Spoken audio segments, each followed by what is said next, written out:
आज Doubtnut app download करें। Doubtnut पर अपने सभी गणित, रसायन विज्ञान, भौतिक विज्ञान और जीव विज्ञान के डाउट्स का करो सफाया। बस प्रश्न की फोटो खींचो, एक ही प्रश्न को क्रॉप करो और तुरंत वीडियो सोल्यूशन पाओ। अभी डाउनलोड करें। क्वेश्चन हमारे पास है प्रकृथन और कारण के रूप में। प्रकृथन क्या कह रहा है कि ध्वनि के समान ही प्रकाश भी निर्यात में गमन नहीं कर सकता है, और कारण के तौर पर यह कहा है कि ध्वनि तरंग एक वर्गाकार तरंग होती है। ये माध्यम में अवमंदित दोलनों के कारण संचरित होती है। ध्वनि तरंगों के लिए ये बताया गया है। तो हमें ये देखना है कि प्रकृथन कारण में क्या संबंध है, क्या दोनों सही हैं या इन दोनों में से कोई एक गलत होता है या दोनों गलत होते हैं। इसके अलावा हमें ये देखना है कि प्रकृथन के सही होने पर कारण क्या उसकी सही व्याख्या कर पाता है या नहीं। ठीक है, तो ऑप्शन हमारे पास है ए, बी, सी, डी के रूप में। ठीक है, तो हमें इन्हीं में से सही मान को चुनना है। तो हम यहाँ पर बात किसकी करें? प्रकृथन की बात करते हैं। ध्वनि के समान ही प्रकाश भी निर्यात में गमन नहीं कर सकता है बोला गया। अब हम ध्वनि की बात करते हैं, तो ध्वनि हमारे पास जो होती है वो कौन सी या किस प्रकार की तरंग है? ध्वनि एक यांत्रिक तरंग होती है। ठीक, अब यांत्रिक तरंग जो भी है इसे मैकेनिकल वेव्स हम कहते हैं, जिनके संचरण के लिए माध्यम की आवश्यकता होती है। ठीक है, और अलग अलग माध्यमों में इसकी जो चाल होती है अलग अलग होती है।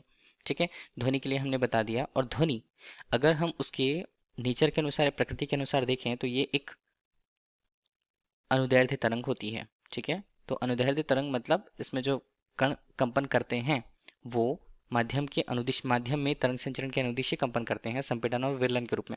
जबकि हम यहाँ पर बात कर रहे हैं इसी तरह से प्रकाश की।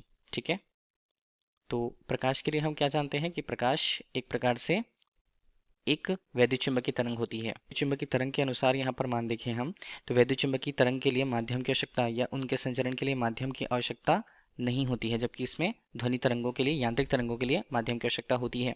ठीक है, और अगर हम उसकी प्रकृति के अनुसार देखें तो ये एक अनुप्रस्थ प्रकार की तरंग होती है, जिसमें जो माध्यम के जो कण होते हैं, ठीक है, चलिए हम माध्यम की बात नहीं करेंगे, तो अनुप्रस्थ तरंग के रूप में इनमें वैद्युत चुंबकीय तरंगों के रूप में जो वैद्युत क्षेत्र होता है और चुंबकीय क्षेत्र होता है वो तरंग संचरण की दिशा के लंबवत कंपित होते हैं प्रकाश के लिए। ठीक है, तो जैसा कि बोला गया है कि निर्वात में गमन नहीं कर सकता प्रकाश भी, तो ये गलत है।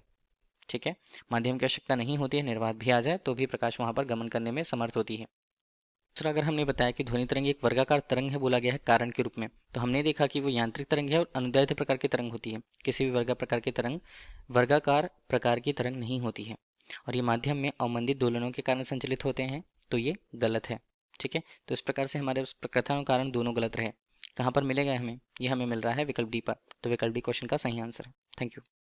कक्षा 6 से 12वीं से लेकर नीट, IIT, JEE वो एडवांस के लेवल तक 1 करोड़ से ज्यादा छात्रों का भरोसा। आज ही डाउनलोड करें डाउटनेट ऐप या व्हाट्सएप करें अपने सारे डाउट्स 8400 400 400 पर।